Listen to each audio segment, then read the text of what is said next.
Okay, so today we are going to start with next chapter, which is fifth, oscillations. देखो oscillation मतलब बहुत simple motion है. Oscillation is a periodic motion in which a particle performs repeated motion between two points. उसको to and fro motion भी बोलते हैं. तो basically होता क्या है? Let's take a point A and a point B, and let us say we have a particle. अब ये पार्टिकल कहीं से भी स्टार्ट हो सकता है. It can start from center, that is called as mean position. तो अगर पार्टिकल सेंटर से स्टार्ट करता है तो उसको बोलते हैं it start from mean position. अगर पार्टिकल यहाँ से स्टार्ट कर रहा है तो it start from extreme position, left extreme या राइट एक्सट्रीम है. तो when particle performs oscillatory motion, है ना, something like this. Okay, this motion is called as oscillatory motion. और ये जो मोशन है पार्टिकल का, ये पीरियोडिक इन नेचर होता है. पीरियोडिक मतलब हर बार इक्वल टाइम के बाद मोशन रिपीट होगा. मतलब मान लो ए से बी जाने के लिए और वापस आने के लिए दिस इज वन ऑसिलेशन. तो one oscillation is complete set, मतलब A to B, B to A. अगर सेंटर से स्टार्ट करता है तो center to B, to A, to center, that is one set, one oscillation. Okay. तो हम मान लेते हैं कि अगर इसको एक सेट कंप्लीट करने में टाइम लगता है 10 seconds. Okay, that is time period. तो हर 10 सेकेंड में वो मोशन को रिपीट करता रहेगा. तो which a motion which repeats itself after equal interval of time is called as periodic motion, right. So a motion which repeats itself after equal interval of time is called as periodic motion. और ये जो simple harmonic motion होता है, मतलब oscillation होता है, this is periodic in nature. तो सबसे पहले आपको पता होना चाहिए कि ऑसिलेटरी मोशन जो है, ऑसिलेटरी मोशन या oscillation, this motion is periodic motion. Periodic मतलब it repeats itself after equal interval of time. इसी मोशन को हम लोग बोलते हैं सिंपल हार्मोनिक मोशन. अब इसको सिंपल हार्मोनिक क्यों बोलते हैं?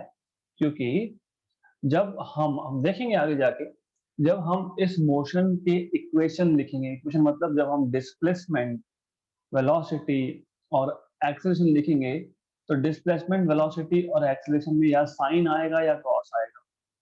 तो sine and cos, they are called as harmonic functions.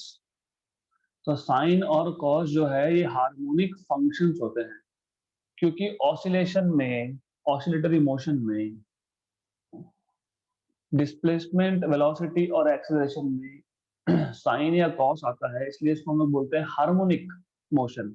Because this motion can be represented by sine and cosine waves. इसलिए इसको बोलते हैं हार्मोनिक मोशन. सिंपल क्यों बोलते हैं? क्योंकि ये लीनियर मोशन है.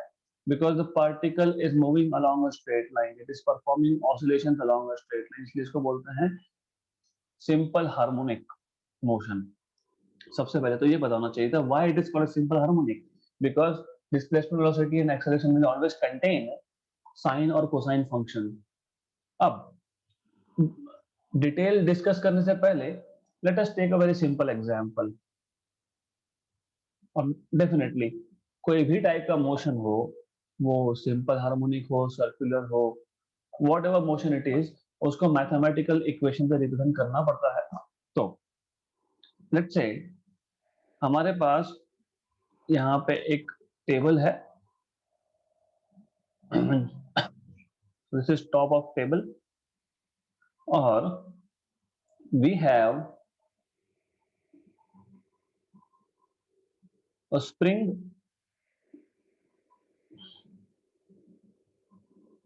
और स्प्रिंग के थ्रू एक मास कनेक्ट किया है हमने. स्प्रिंग के थ्रू एक मास कनेक्ट किया है. एंड दिस मास जो मैंने ऊपर दिखाया है, this is in equilibrium position. Equilibrium position मतलब there is no force acting on this. इस पे कोई भी फोर्स एक्ट नहीं हो रहा है. नाउ व्हाट हैपेंस इज, अगर मैं इस मास को खींचता हूं, मतलब मैं स्प्रिंग को स्ट्रेच कर रहा हूं, बाय द वे, जब इस ब्लॉक पे कोई भी फोर्स नहीं था, whenever when there was no force acting on this mass m or block, then जो उसका पोजीशन होगा उसको बोल देंगे हम लोग मीन पोजीशन या इक्विलिब्रियम पोजीशन। तो मैं मान के चलता हूं कि ये x इक्वल टू 0 मतलब इक्विलिब्रियम पोजीशन की लाइन है। अब हमने क्या किया था, हमने इस ब्लॉक को एक फोर्स लगा के खींच लिया, राइट। अब क्या होगा, तो डिस्प्लेसमेंट हो गया ब्लॉक का, दिस इज डिस्प्लेसमेंट x। तो when the block is in displaced position, आपने ब्लॉक को डिस्प्लेस करके रखा है, उस केस में इस ब्लॉक पे एक फोर्स लगेगा, दैट इज रिस्टोरिंग फोर्स। मतलब सिंपल लैंग्वेज, छोड़ दो हायर लैंग्वेज फिजिक्स का, हमने मास को खींचा, छोड़ दिया, कहाँ जाएगा, वापस छोड़ दिया तो वो जाएगा यहाँ, राइट। मतलब क्या हो रहा है कि डिस्प्लेसमेंट और फोर्स अपोजिट डायरेक्शन में है, क्योंकि मैंने डिस्प्लेस कहाँ किया था, मैंने डिस्प्लेस किया था टुवर्ड्स राइट, और जैसे ही मैंने ब्लॉक को छोड़ दिया तो ब्लॉक कहाँ जा रहा है, टुवर्ड्स लेफ्ट। मतलब there is a restoring force, restoring मतलब वो फोर्स जो है वो उस मास m का, ब्लॉक m का ओरिजिनल पोजीशन रिस्टोर करेगा। मतलब वो ब्लॉक m को वापस से अपनी जगह पे लाने की कोशिश करेगा, इसलिए इसको बोलते हैं रिस्टोरिंग फोर्स। उल्टा भी है, अगर मैंने स्प्रिंग को स्ट्रेच की जगह पे कंप्रेस किया होता, इंस्टेड ऑफ स्ट्रेचिंग मैंने कंप्रेस कर दिया, मैंने कंप्रेस कर दिया, तो उस केस में डिस्प्लेसमेंट जो है this is x, right, correct. तो डिस्प्लेसमेंट जो है अब वो हो गया अपोजिट डायरेक्शन में। तो in this case the force will be, just a minute, या that is okay. So in this case displacement towards left है तो फोर्स टुवर्ड्स राइट होगा। तो इस केस में भी फोर्स ये डिस्प्लेसमेंट को अपोजिट डायरेक्शन में है, तो हम लोग बोलते हैं कि force is directly proportional to displacement but with negative sign. कितना फोर्स, जितना डिस्प्लेसमेंट उतना force, but with negative sign. तो नेगेटिव साइन क्यों, क्योंकि फोर्स और डिस्प्लेसमेंट दोनों अपोजिट डायरेक्शन में है। तो हम लिख लेते हैं F equal to minus k x, where k is constant of proportionality called as force constant or spring constant। और नेगेटिव साइन क्या बताता है आपको, नेगेटिव साइन क्या बताता है that the force, because it's restoring force, ये वो फोर्स है जो पार्टिकल का, ब्लॉक का पोजीशन रिस्टोर करेगा। सो negative sign indicates that restoring force and displacement are in opposite direction, but we know that force is mass into acceleration, therefore मैं f की जगह पे m into a डाल दूंगा तो मुझे मिल जाएगा minus kx, therefore I will get a equal to minus k by mx, right। ये जो k by m है, it happens to be minus, मतलब ये ओमेगा स्क्वायर आता है k by mx, where omega square is k by m। अब normally क्या होता है कि वाई ओमेगा स्क्वायर, ओमेगा ही क्यों लिखा मैंने, why did I not write V square, मैंने ओमेगा ही क्यों लिखा, मैंने यहाँ मैं कुछ भी लिख सकता था, it was my choice, it is not our choice, it comes from dimension. अगर आप देखोगे यहाँ पे तो k के डायमेंशंस क्या है, यूनिट्स क्या है k के, तो k will be equal to minus F by X, मतलब फोर्स, मतलब न्यूटन पर मीटर, है ना। तो k क्या है, न्यूटन पर मीटर। और न्यूटन क्या होता है, अगर आपको याद होगा, न्यूटन फोर्स है ना, मास इंटू एक्सेलरेशन होता है, राइट। तो अगर आप इसको लिखोगे mass into acceleration upon x, mass होता है किलोग्राम, एक्सेलरेशन होता है मीटर पर सेकंड स्क्वायर, और नीचे एक्स था मतलब और एक मीटर में मीटर मीटर कैंसिल, तो किलोग्राम सेकंड स्क्वायर, ये आ गया यूनिट्स ऑफ के। तो के यूनिट आ गए किलोग्राम पर second square, okay. Then m is again mass, है ना। तो k, हम लोग k बाय m के यूनिट्स देख रहे हैं, k के यूनिट्स क्या है, किलोग्राम पर सेकंड स्क्वायर, m मास है, मास मतलब वापस kg है, kg kg कैंसिल, मतलब क्या मिला 1/सेकंड स्क्वायर। 1/सेकंड इट्स फ्रीक्वेंसी, या फिर इसको आप एंगुलर वेलोसिटी बोलते हो, तो फ्रीक्वेंसी का स्क्वायर है ये, इसलिए हमने ओमेगा स्क्वायर इक्वल टू के बाय एम लिखा है। तो ऐसा कुछ भी नहीं लिख सकते हम लोग। तो के बाय एम को हम ओमेगा स्क्वायर क्यों लिखते हैं, क्योंकि डायमेंशनली ये फ्रीक्वेंसी का स्क्वायर आता है। K by M turns out to be frequency square dimensionally, right. तो that's why you get a equal to minus omega square x. So this is the starting point of simple harmonic motion. अब मैंने पहले ही बताया कि इसको simple harmonic क्यों बोलते हैं, क्योंकि इसके डिस्प्लेसमेंट में, एक्सेलरेशन में, वेलोसिटी में साइन और कोसाइन आता है। तो जिस, क्योंकि साइन और cosine are called as harmonic functions, so the motion in which sine and cosine appear is also called as harmonic motion. Simple मतलब the particle is moving just along a straight line. अभी यहाँ पे हमारे पास जो equation है acceleration का, यहाँ पे कहाँ पे साइन कोसाइन नहीं है, तो हम निकालेंगे, फाइंड करेंगे। तो well by the way I can write this as a plus omega square X equal to 0।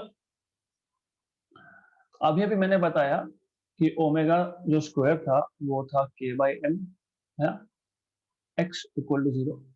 कुछ नहीं है, मैंने सिर्फ ओमेगा स्क्वायर की जगह पे वापस के बाय एम डाल दिया, दैट्स इट। ए क्या होता है, what is acceleration? Acceleration is derivative of velocity. What is velocity? Velocity is derivative of displacement. Okay? तो ये आ गया आपके पास d2x by dt square plus k by m x equal to 0, या फिर m से मल्टीप्लाई कर लिया d2x by dt square plus kx equal to 0. So this equations, they are called as differential equation of SHM, या फिर आप इसको ऐसा भी लिख सकते हो d2x by dt square plus omega square x equal to 0, ये भी चलता है। So all this equations are called as differential equation of linear SHM। तो कुछ भी नहीं है, अगर एग्जाम में आ गया कि derive differential equation of linear SHM, तो स्प्रिंग का केस लेना है, उस पर मास अटैच करना है और मास को आपने डिस्प्लेस करना है, फिर बोलना है कि डिस्प्लेसमेंट जो है, if it is in positive x direction, the restoring force acting on the spring और mass is in the negative x direction, तो force and displacement are oppositely directed. So force is proportional to minus x, then force is equal to minus kx, where k is force constant or spring constant, but force is mass into acceleration. तो आपको वहां से a equal to minus omega square x मिल जाएगा। Solve करते करते आपको differential equation मिल जाएगा। That is so simple thing, right. Now as I have told you that simple harmonic motion मैं यहाँ पे ले ही लेता हूँ on a diagram so that you will understand in a better way. So simple harmonic motion is a linear motion, vibratory motion, या फिर आप बोल सकते हो just a minute, I don't know why. Yes, so it is a periodic motion about a straight line, तो ये linear periodic motion है। Now there are few things which are very important here. एक, हमारे पास हमको acceleration का equation पता होना चाहिए। So it is required for us to know what is acceleration, what is velocity, what is displacement of the particle at any instant. जैसे मैंने बताया, हम मान लेते हैं, let us assume ये मीन पोजीशन है, this is mean position denoted by O, तो पार्टिकल कहीं भी होगा, राइट। तो इफ इट इज एनीवेयर, तो उसका कुछ डिस्प्लेसमेंट है, उसका वेलोसिटी है, उसका एक्सेलरेशन है। तो हमको मैथमेटिकल फॉर्म में वेलोसिटी, डिस्प्लेसमेंट और एक्सेलरेशन चाहिए। एक्सेलरेशन तो हमारे पास ऑलरेडी है, a equal to omega minus omega square X acceleration है, तो वो पता ही है। So acceleration of a particle performing simple harmonic motion is minus omega square x, ये पता है, राइट? अब वेलोसिटी निकाल लेंगे. How do we find velocity then? Velocity कैसे फाइंड करते हैं? तो वेलोसिटी फाइंड करने के लिए आपको थोड़ा सा मैथमेटिकल बैकग्राउंड लगेगा. तो a acceleration is dv by dt minus omega square x. अब ये जो dv by dt लिखा है मैंने equal to minus omega square x, ये इक्वेशन हम डायरेक्टली सॉल्व नहीं कर सकते. क्यों नहीं कर सकते? क्योंकि इसमें तीन वेरिएबल है. एक तो x भी वेरिएबल है, एक v भी वेरिएबल है और एक t भी वेरिएबल है. एक ही इक्वेशन में तीन वेरिएबल है तो ऐसे इक्वेशन सॉल्व नहीं होते, राइट? वेरिएबल है ना सब. क्यों? क्योंकि पार्टिकल जब मूव होगा तो डिस्प्लेसमेंट भी चेंज हो रहा है, वेलोसिटी भी चेंज हो रहा है, विद टाइम चेंज हो रहा है. तो x v t all are variables. तो हमको इस इक्वेशन को कन्वर्ट करना पड़ेगा in a equation which has maximum two variables, क्योंकि ये सॉल्व नहीं हो सकता है. तो what we will do is simple thing. I will write dv dt. मैं यहाँ पे dx और dx एडजस्ट कर लेता हूँ. Okay, equal to minus omega square X. तो dx by dt होता है वेलोसिटी. तो अब तो मिल गया dv by dx into velocity equal to minus omega square x. Therefore we have v dv by dx equal to minus omega square x. अब आप अगर देखोगे तो इस पर्टिकुलर इक्वेशन में दो वेरिएबल है, एक वेलोसिटी एक डिस्प्लेसमेंट टाइम हमने यहाँ से हटा दिया. और लीनियर इक्वेशन है ये, लीनियर डिफरेंशियल इक्वेशन. लीनियर क्यों? क्योंकि पावर 1 है, राइट? आपको powers and degrees of differential equation पता होना चाहिए. इन एनी केस इस इक्वेशन में पावर 1 है, डिग्री 1 है, इसको बोलते हैं लीनियर डिफरेंशियल इक्वेशन. लेकिन आप अगर एक चीज नोटिस करोगे तो यहाँ पे दोनों वेरिएबल्स को सेपरेट करना पॉसिबल है, क्योंकि मैं इस dx को यहाँ पे लिख सकता हूँ. ओके, तो ये वेरिएबल सेपरेबल फॉर्म में है. इसको बोलते हैं this equation, linear differential equation is in variable separable form.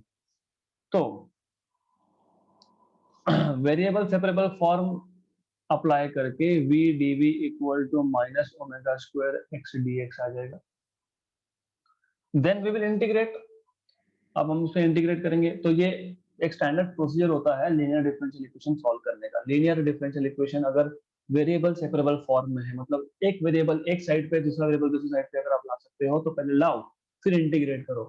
तो let's integrate v dv equal to minus omega square, constant को बाहर रख दिया मैंने, x dx.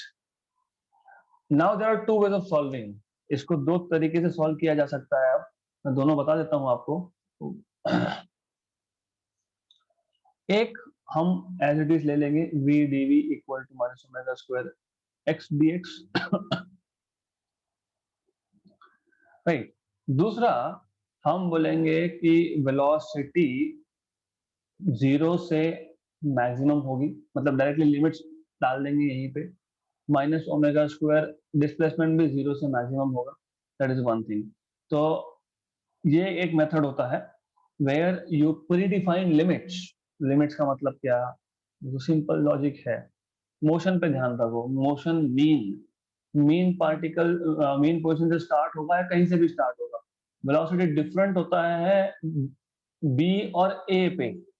एक्सट्रीम पोजीशंस पे पार्टिकल का वेलोसिटी 0 होता है, 0, और मीन पे मैक्सिमम होता है. ये पता होना चाहिए. तो अगर आपको if you are not comfortable solving directly by putting limits, तो पहले इसको सॉल्व कर लेते हैं. v स्क्वायर बाय 2, क्योंकि integration of v dv is v square by 2 minus omega square x square by 2 plus a constant of integration c. Constant of integration कब लिखते हो? जब आपके पास इंटीग्रल्स पे लिमिट्स नहीं होते. अब आपको c की वैल्यू फाइंड करनी है. c की वैल्यू कैसे फाइंड करेंगे? बहुत सिंपल है. तो वैल्यू ऑफ c हम बाउंड्री कंडीशन से फाइंड करते हैं. What is boundary condition?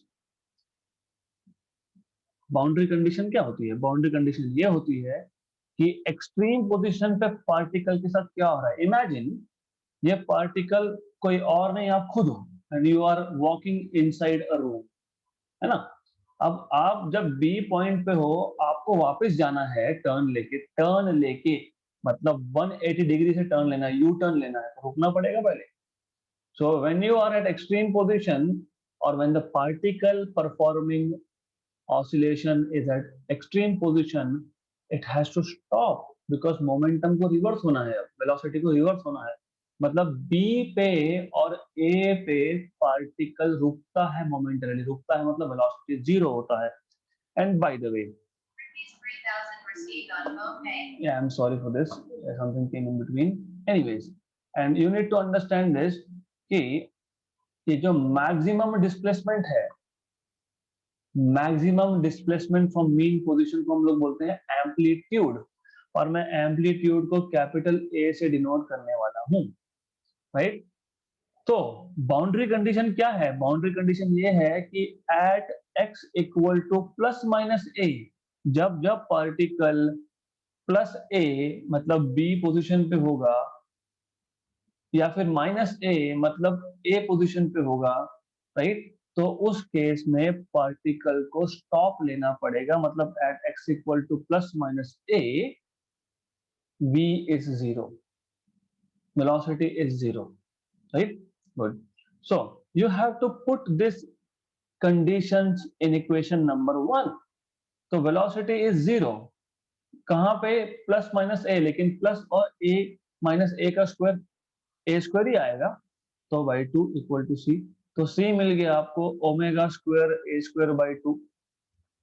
अब आप इक्वेशन नंबर 3 इक्वेशन नंबर 1 में सब्स्टिट्यूट कर दो, तो from 1 and 3 you will have v square by two equal to minus omega square X square by two plus omega square A square by two. Therefore, you will have v square equal to omega square common a square minus x square. Therefore, you will have velocity v equal to plus minus omega under root of a square minus x square. तो ये आपको मिल गया velocity का expression. अभी भी आप बोलोगे कि यहाँ पे वेलोसिटी के एक्सप्रेशन में I don't see sin and cos. Yes, because you don't see sin and cos as of now. आगे जाके हमको साइन और कॉस दिखने वाला है यहाँ पे। तो कितना सिंपल था, हमारे पास a equal to minus omega square X था। गुड। हमने क्या किया? हमने लिखा a को dv by dt equal to minus omega square X, dv by dt को सेपरेट करके dx एडजस्ट किया है। क्यों? क्योंकि मुझे 3 वेरिएबल से एक वेरिएबल एलिमिनेट करके इसको 2 वेरिएबल फॉर्म में लाना है, तो 2 वेरिएबल फॉर्म में हम ऐसा ही लाते हैं बेसिकली, राइट? देन तो dv by dx into v is minus omega square x, therefore v dv by dx equal to minus omega square x आ गया आपका। तो then I have told you variable separable form, variable separate करके integrate कर दो, integrate करने के बाद कांस्टेंट ऑफ इंटीग्रेशन को कैसे फाइंड करना है? By boundary condition. Boundary condition मतलब क्या? पार्टिकल का एक्सट्रीम पोजीशन पे क्या हो रहा है, एक्सट्रीम मतलब मैक्सिमम डिस्प्लेसमेंट पे क्या हो रहा है। मैक्सिमम डिस्प्लेसमेंट में पार्टिकल मोमेंटरीली मतलब टेम्पररीली स्टॉप लेगा, मतलब वेलोसिटी जीरो होगा। तो at X equal to plus minus A V will be zero. This is real life, कुछ अलग नहीं कर रहे हैं, फिजिक्स इज नेचर बेसिकली, सिर्फ समझो उस चीज को। तो it is very simple thing. तो c मिल जाएगा आपको omega square A square by two. Put this value of c in equation number 1 and you can find out what is v। अब प्लस और माइनस वेलोसिटी के plus और minus का मतलब क्या है? प्लस और माइनस का मतलब इतना ही होता है, मान लो पार्टिकल O से B की तरफ जा रहा है, तो particle is moving towards positive direction, तो plus, right? And if the particle is going towards negative, B से O या फिर A की तरफ जा रहा होगा अगर पार्टिकल, तो particle is going towards negative. तो नेगेटिव मतलब it just gives you direction of motion.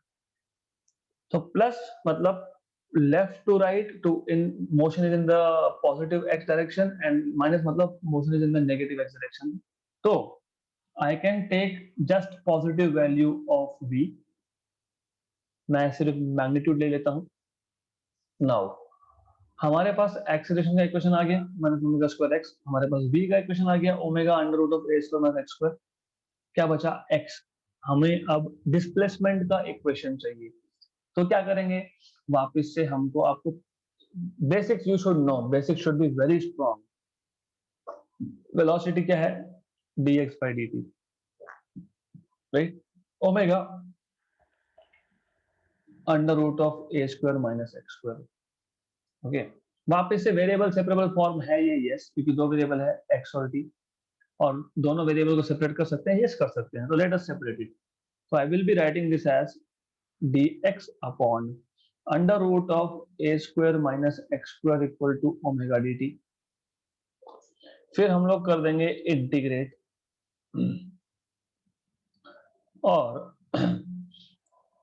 Omega constant है तो इंटीग्रेशन के बाहर रख देंगे उसको, और dx upon root of a square minus x square, ये स्टैंडर्ड इंटीग्रल होता है, ये इंटीग्रल होता है sine inverse of x by a, ये स्टैंडर्ड इंटीग्रेशन है. ओके, मतलब ये फॉर्मूला है directly, integration of dx upon under root of a square minus x square is integration is equal to sine inverse of x by a, और omega dt था तो dt का integration p आता है plus constant of integration some alpha phi, जो use करना है वो करो. सी हमने पहले यूज कर लिया तो अब अल्फा करेंगे. Therefore x by a is equal to sin of omega t plus alpha आ गया. ओके, तो आपको मिल गया x equal to a sine of omega t plus alpha. मिल गया x, यस मिल गया. साइन आ गया, यस साइन आ गया. तो डिस्प्लेसमेंट जो है वो हार्मोनिक टाइप का है, और अगर आप एक चीज नोटिस करोगे तो वेलोसिटी में भी तो x था, मतलब इनडायरेक्टली हिडन फॉर्म में वेलोसिटी के अंदर भी साइन या कोसाइन आने वाला है, और एक्सिस में तो डायरेक्टली x था, तो x is again function of sine. तो इसलिए हम लोग बोलते हैं कि ये मोशन में डिस्प्लेसमेंट, वेलोसिटी, एक्सेलेरेशन तीनों के तीनों हार्मोनिक टाइप के हैं, इसलिए इसको सिंपल हार्मोनिक मोशन बोला जाता है. तो दिस इज लेट अस से इक्वेशन कैपिटल 3, रोमन 3, जो भी आप बोलो ऑफ कोर्स. तो हमारे पास तीन इंपॉर्टेंट इक्वेशन आ गए. क्या? a equal to minus omega square X, b equal to omega under root of a square minus x square, and x equal to a sine of omega t plus alpha. So these equations represent simple harmonic motion. Okay, now x का जो equation मैंने लिखा है यहाँ पे, that is a general equation, है ना. General मतलब पार्टिकल कहीं से भी स्टार्ट कर सकता है. तो I'll take that diagram again over here. तो ऐसा है that the पार्टिकल ने अपना मोशन कहीं से भी स्टार्ट किया होगा, जीरो से, यहाँ से, बी से, ए से, कहीं से भी स्टार्ट किया होगा, तो उसका डिस्प्लेसमेंट का इक्वेशन होता है x equal to a sine omega T plus alpha. Okay, where omega T plus alpha is called as phase angle, इसको फेज एंगल बोलते हैं. Alright, anyways now let's say कि पार्टिकल ने मोशन मीन से start किया. So if the particle starts from mean position,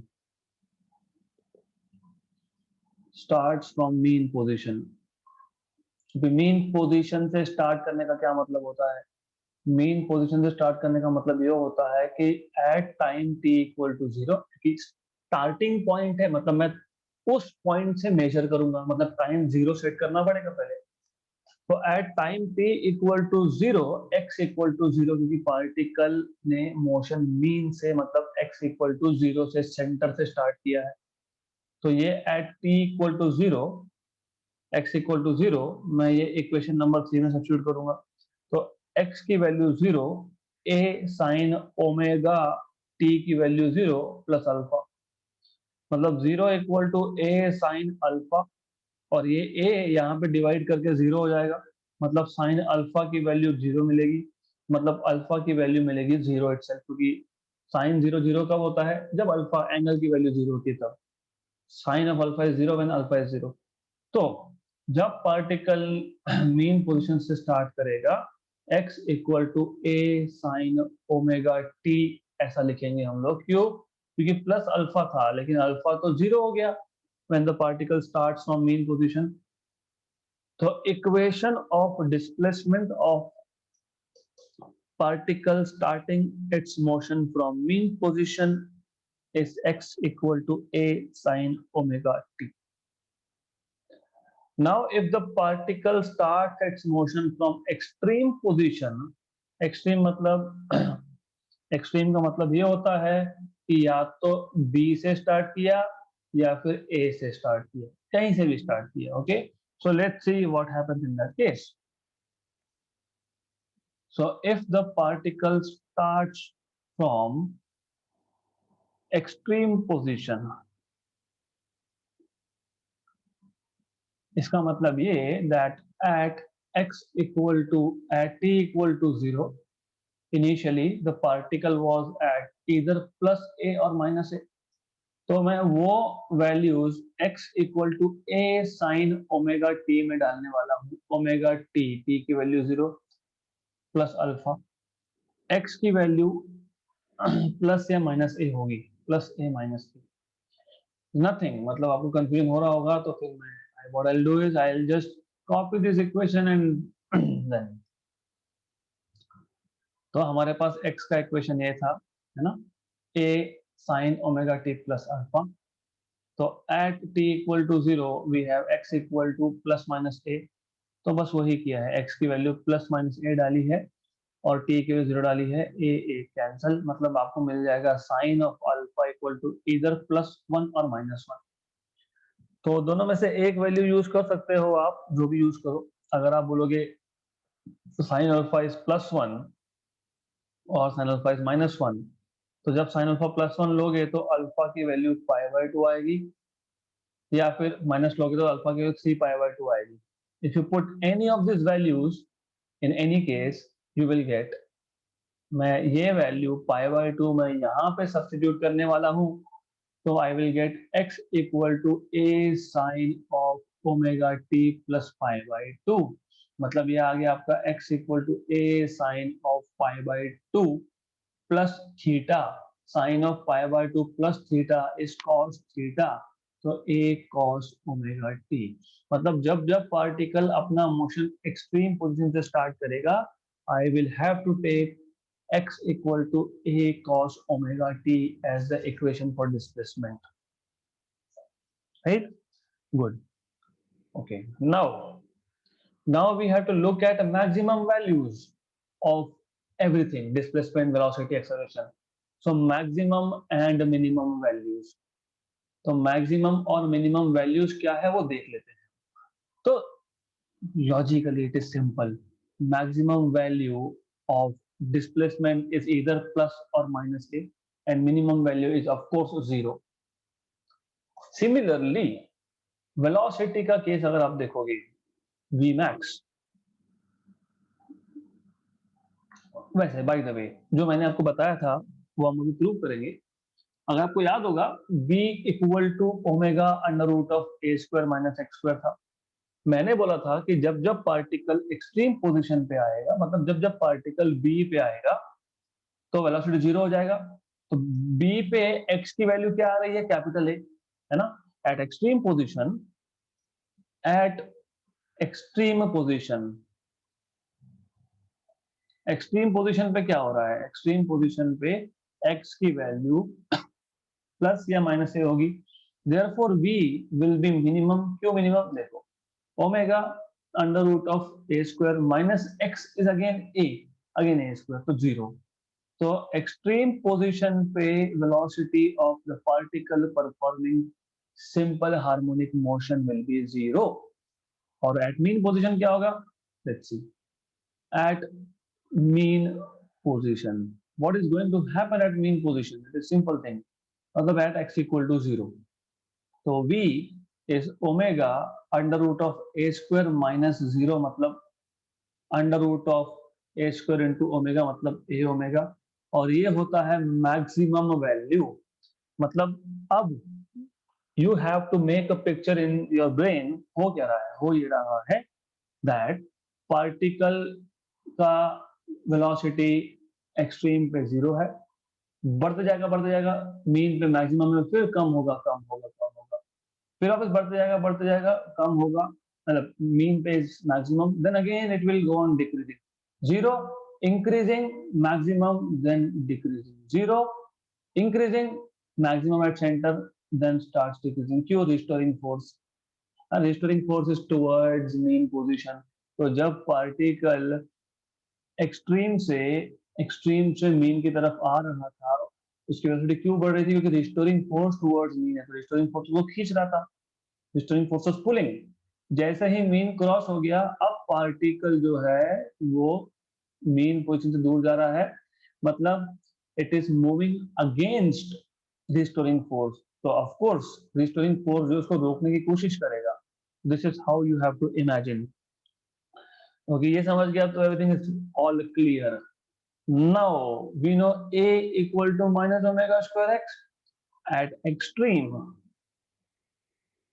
at extreme x equal to plus minus a, तो a equal to आपका आएगा minus omega square plus minus a।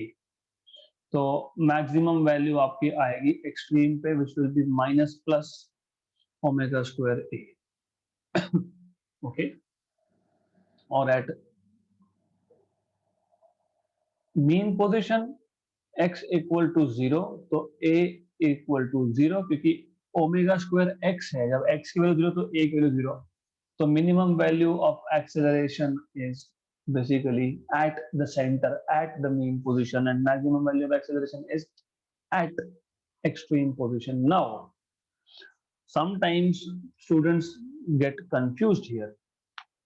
अभी वो बोलते हैं ऐसा कैसा, एक्सट्रीम पोजीशन पे a और b पे जब वेलोसिटी 0 है ना, पता है हमको, पता है कि वेलोसिटी इज 0 कहाँ पे, a और b पे, फिर एक्सेलरेशन तो 0 होना चाहिए, क्योंकि dv by dt is acceleration.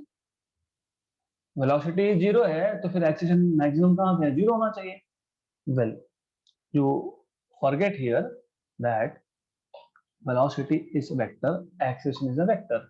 Vector कब चेंज होता है? जब वेक्टर का मैग्नीट्यूड चेंज कर दो या फिर वेक्टर का डायरेक्शन चेंज कर दो। In both the cases vector will change. भले ही वेलोसिटी b पॉइंट पे 0 होगा, मान लिया, लेकिन वेलोसिटी का वेक्टर डायरेक्शन 180 डिग्री से चेंज होने वाला है। So the maximum change is there in direction of velocity, इसलिए acceleration is maximum at extreme positions. ये है, ये this is what you need to understand. Okay, otherwise क्या होता है, ये समझ गया ना तो no one can stop you from writing and solving examples. Good. अब व्हाट वी नो, हमको a v x इक्वेशन पता है, हमको a v x maximum minimum कहाँ है और मैक्सिमम मिनिमम का इक्वेशन क्या है वो पता है। तो if you know this much, अब we can talk about kinetic and potential energies. Well, but before that you need to know some basic things related to simple harmonic motion, जैसे phase of SHM। अब phase of SHM क्या होता है पहले वो पता होना चाहिए। phase of simple harmonic motion, देखो phase मतलब क्या, phase मतलब it is a state of oscillation। अभी state का मतलब क्या वो भी समझ। तो what I'm going to do is I will use this diagram itself again। तो phase मतलब state of oscillation। state of oscillation मतलब what are the values of x, v and direction and number of oscillation, that is phase। मतलब मान लेते हैं, just telling you, let's assume particle ने motion mean से start किया और particle towards B move कर रहा है एट एनी पॉइंट। अब मान लो पार्टिकल जो है वो सी पॉइंट पे है, राइट। तो इसका कुछ डिस्प्लेसमेंट है फ्रॉम मीन, इसका डायरेक्शन है, इसका कुछ वेलोसिटी है, इसका नंबर ऑफ ऑसिलेशन होगा। क्यों? क्योंकि ये अभी स्टार्ट किया था इसने। ऐसा भी तो हो सकता था ना कि ये एक राउंड कंप्लीट करके आया, अब सेकेंड राउंड में है, राइट? या ऐसा भी हो सकता है कि ये 2 राउंड कंप्लीट करके आया, ये तीसरे राउंड में है। तो तीसरे राउंड में हो, चौथे में हो, 5वें में हो, 1000 में हो, जब जब पार्टिकल सी पे आएगा तब तब उसका displacement, direction of motion, velocity सब सेम रहेगा। But it is also important to know which oscillation, which number of oscillation। अगर ये पहला ही ऑसिलेशन परफॉर्म कर रहा है तो इसका जो फेज एंगल बताया था मैंने आपको, इसका एंगल 0 से 2 पाई में आएगा। क्यों? क्योंकि जब मीन से स्टार्ट करता है और बी पे जाता है तो एंगल होता है π/2, और जब वापस मीन पे आता है तो और π/2, तो π/2 प्लस π/2 पाई। वापस जब ए पे आता है तो और π/2, मतलब π/2 प्लस π/2 प्लस π/2 3π/2। वापस मीन पे आ गया, एक ऑसिलेशन खत्म हो गया, 2 पाई एंगल हो गए। और मैं इतना श्योरली से कैसे बोल रहा हूँ? I tell you how. This is something that I don't like, क्योंकि उन्होंने एक इम्पॉर्टेंट कॉन्सेप्ट इस साल रिड्यूस सिलेबस में डाल दिया, एंड बिकॉज ऑफ दैट समझना मुश्किल हो जाता है। तो what I am going to do is just to explain you, क्योंकि हमको वो ज्यादा डिटेल में कवर करना है नहीं, जस्ट टू एक्सप्लेन यू। देखो ऐसा है that simple harmonic motion can be assumed to be, मान लो हमारे पास एक पार्टिकल है जो यहाँ पे सर्कुलर मोशन परफॉर्म कर रहा है, okay, on the circumference of circle. अब पार्टिकल ने, मैं सम नाम देता हूँ, let's say this is A position, this is B position. Particle circular motion perform कर रहा है। जैसे ही पार्टिकल सर्कल में घूमेगा, उसका शैडो मतलब प्रोजेक्शन, उसका प्रोजेक्शन कहाँ पे? डायामीटर पे। तो जब पार्टिकल यहाँ पे है तो position is, shadow is, projection is over here. So I am denoting projection shadow by red dot, okay. तो अब पार्टिकल ने स्टार्ट कहाँ से किया था? पार्टिकल ने स्टार्ट किया था ए से। पार्टिकल जब यहाँ पे आ जाएगा तो इसका जो शैडो है, प्रोजेक्शन है, वो होगा समवेयर हियर। एंगल कितना कवर हुआ? एंगल कवर हो गया आपका π/2, ओके। तो एंगल कवर हो गया π/2, right. Now this is 1/4 of complete motion. तो 1/4 मतलब एक्सट्रीम तक जाने के लिए, एक्सट्रीम ही है ना। देखो समटाइम्स व्हाट हैपेंस ना, I will just change the names also so that you understand it in a better way. इसको मैं बोलता हूँ बी, इसको मैं बोलता हूँ ए, इसको मैं बोल सकता हूँ ओ, व्हाटएवर इट इज। चलो छोड़ दो।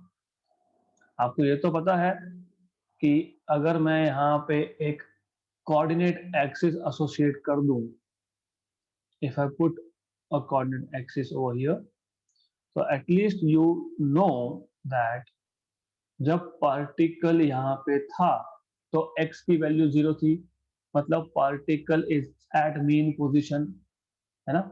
जब पार्टिकल यहाँ पे आ गया मतलब उसका डिस्प्लेसमेंट मैक्सिमम हो गया, right.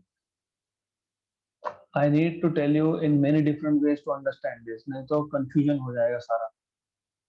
Anyways, why did they delete this topic for this year? Anyways, so we will just go through this again. No issues. Okay, so let us assume SHM पे ध्यान दो और नीचे ध्यान दो, दोनों पे ध्यान दो, because you have to simultaneously look at both things। ऐसा है ये, okay। Now let us say particle starts its motion from mean position, okay। अब तो पार्टिकल ने इस पर्टिकुलर पोजीशन से मोशन स्टार्ट किया है, ओ पॉइंट से स्टार्ट किया है। जब पार्टिकल ओ पॉइंट पे था तो उसका शैडो कहाँ है? उसका शैडो यहाँ पे है, ओवर हियर। मतलब कहाँ पे है? At this point. Now when the particle starts performing circular motion, है ना, उसका शैडो मतलब projection is also moving. Projection is along diameter, तो प्रोजेक्शन इज आल्सो मूविंग। तो जैसे जैसे पार्टिकल सर्कुलर मोशन परफॉर्म करेगा वैसे वैसे उसका शैडो जो है वो भी मूव होगा, राइट। तो मीन से एक्सट्रीम पे आ गया, मतलब यहाँ पे इन दिस केस 0 से बी पे आ गया। कितना एंगल कवर हुआ? π/2 एंगल कवर हुआ। ओके, नाउ अब ये पार्टिकल हाफ सर्कल क्रॉस करके डायमेट्रिकली अपोजिट पॉइंट पे आया है, उसका शैडो जो है, उसका शैडो अब सेंटर पे आ गया। कितना एंगल कवर हुआ? 180। मतलब यहाँ पे क्या हुआ? Particle is back to its mean position, right. Then again the particle is here now, left extreme, मतलब यहाँ पे, मतलब उसका शैडो जो है वो यहाँ पे। अब जैसे पार्टिकल यहाँ जाएगा वापस से, मतलब 2 पाई रेडियंस कवर हो गया, वापस शैडो सेंटर में आ गया, मतलब पार्टिकल वापस से मीन पे आ गया। सो फेज मतलब क्या? Phase tells you that direction of velocity, direction of displacement, value of velocity and also phase। phase मतलब स्टेट, मतलब कौन से नंबर ऑफ ऑसिलेशन है। तो एक ऑसिलेशन में आपने देखा from 0 to b π/2, again π/2, again π/2 and π/2। 4 बार π/2 मतलब 2 पाई, मतलब एक ऑसिलेशन में एंगल कितना कवर हुआ? 2 पाई। अब जब नेक्स्ट ऑसिलेशन में जाएगा तो 2 पाई प्लस π/2 वापस प्लस π/2, मतलब 2 पाई प्लस पाई 3 पाई 4 पाई। तो इसका मतलब ये है कि जब भी आपके पास इक्वेशन हो x equal to a sine of 2 pi t, मान लो ऐसा कुछ है, राइट। तो ये जो एंगल यहाँ पे हम लिखते हैं, अगर ये 0 से 2 पाई के बीच में आया तो particle is in first oscillation. अगर 2 पाई से 4 पाई के बीच में आया तो particle is in second oscillation. 4 पाई से 6 पाई के बीच में आया तो particle is in third oscillation. 6 पाई से 8 पाई के बीच में आया तो पार्टिकल इन फोर्थ ऑसिलेशन। तो phase is state of vibration. State of vibration मतलब पर्टिकुलर वैल्यूज ऑफ डिस्प्लेसमेंट, क्योंकि पार्टिकल मोशन में कहीं ना कहीं तो होगा। डायरेक्शन ऑफ मोशन, क्योंकि या तो पॉजिटिव डायरेक्शन में मूव करेगा या नेगेटिव में मूव करेगा। वेलोसिटी होगा कुछ, and number of oscillation. So these 4 things tell you what is phase of SHM. Then period of SHM, अभी अभी हमने देखा, just now we saw period of SHM. हमको पता है टाइम पीरियड इज 2 पाई। क्यों? देखो द थिंग इज, अभी आपको ऐसा बता देता हूं मैं, हर 2 पाई के बाद particle is coming back to its original position, right. After every 2 pi particle is coming back to its original position, so that is time period। तो टाइम पीरियड का इक्वेशन जो बनता है, it turns out to be 2 pi omega. फिर यहाँ से आप frequency निकाल सकते हो। फ्रीक्वेंसी कैसे निकालोगे? ओमेगा इज 2 पाई/टी, या तो देखो इजी है, frequency is 1 upon time period, 1 upon time period कर लो, then you get what is frequency. Okay, so what else do we need to know is, अब यहाँ पे हमने लिखा ही है पीरियड 2 पाई/ओमेगा है, और ओमेगा क्या आता है? रूट ऑफ के बाय, राइट। तो ये आपको मिल गया 2 पाई√ऑफ m/k। ये आ गया आपका टाइम पीरियड का equation. Done. So this is all about basic parameters involved in SHM. Now अब हम देखेंगे kinetic energy and potential energy of particle performing SHM. Kinetic energy simple है। What is kinetic energy? You know that kinetic energy is nothing but half mv square। So kinetic energy of particle performing SHM is half mv square। But हमको पता है कि v क्या है? v है आपका omega under root of a square minus x square. तो v square आपको मिलेगा ओमेगा स्क्वायर ए स्क्वायर माइनस एक्स स्क्वायर। तो ये आप सब्स्टिट्यूट करोगे तो आपको मिलेगा kinetic energy of the particle performing simple harmonic motion as half m omega square a square minus x square. But what we know is, but we know that omega square is k by m, which means k is m omega square, which means kinetic energy is equal to half m omega square की जगह पे मैं k लिख सकता हूँ a square minus x square. This is kinetic energy of particle performing simple harmonic motion. अब हमको देखना है पोटेंशियल एनर्जी का फॉर्मूला.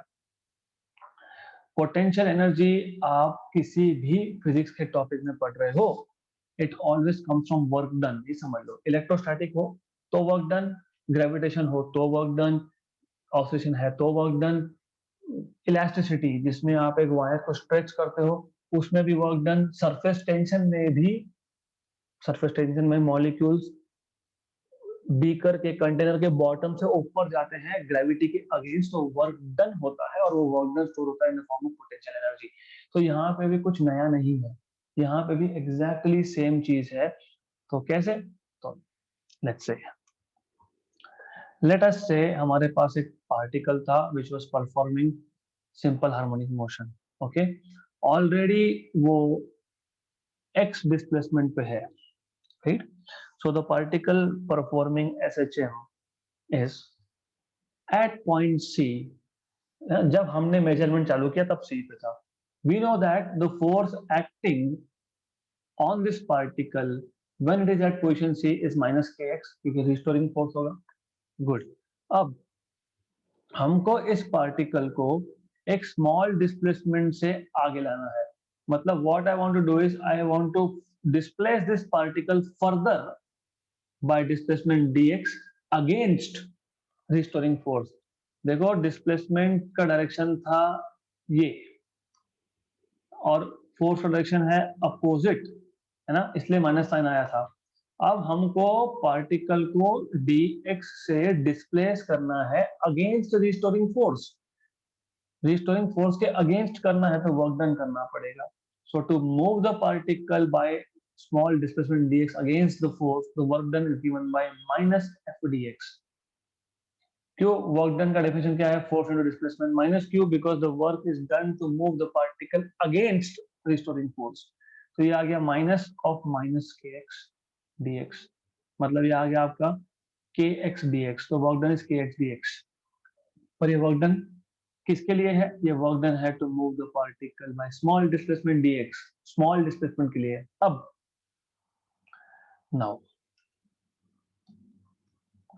now imagine ये जो हमने डिस्प्लेसमेंट किया है dx, हम मान लेते हैं हमारे पास जो पार्टिकल